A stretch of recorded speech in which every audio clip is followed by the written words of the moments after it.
जिस पत्नी ने अपने पति को प्रेम न किया हो, जिस पति ने अपनी पत्नी को प्रेम न किया हो, तो क्या वो बेटों को और अपने बच्चों को प्रेम कर सकते हैं? तो आप गलती में हैं, वह प्रेम नहीं कर सकते।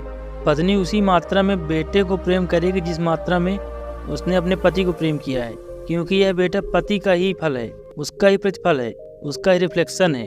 यह इस बेटे के प्रति जो प्रेम होने वाला है वह उतना ही होगा जितना उसने पति को चाहा और प्रेम किया है।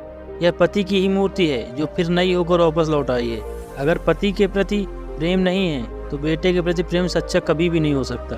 और अगर बेटे को प्रेम नहीं किया गया, पालन पोषण और बड़ा कर देना प्रेम नहीं है, तो बेटा माँ को कैसे प्रेम कर सकता है, बाप को कैसे प्रेम कर सकता है? वह जो यूनिट है जीवन का, परिवार का, वह विषाक्त हो गया है।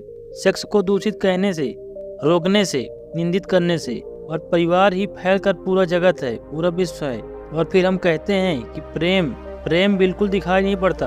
प्रेम कैसे दिखाई पड़ेगा? हालांकि हर आदमी कहता है कि मैं प्रेम करता हूँ। माँ कहती है, पत्नी कहती है, बाप कहता है, भाई कहता है, बहन कहती है, मित्र कहते हैं कि हम प्रेम करते हैं। सारी दुनिया में हर आदमी कहता है कि हम प्रेम करते हैं, और दुनिया में इकट्ठा देखो तो प्रेम कहीं दिखाई ही नहीं पड़ता। इतने लोग अगर प्रेम करते हैं तो दुनिया में तो प्रेम की वर्षा हो जानी चाहिए थी। प्रेम के फूल ही फूल खिल जाने चाहिए थे। प्रेम के दिए ही दिए जल जाते। घर घर प्रेम का दिया होता तो दुनिया में इकट्ठी इतनी रोशनी होती प्रेम की। लेकिन वहाँ तो घृणा की रोशनी दिखाई पड़ती है, क्रोध की रोशनी दिखाई पड़ती है, युद्धों की रोशनी दिखाई पड़ती है।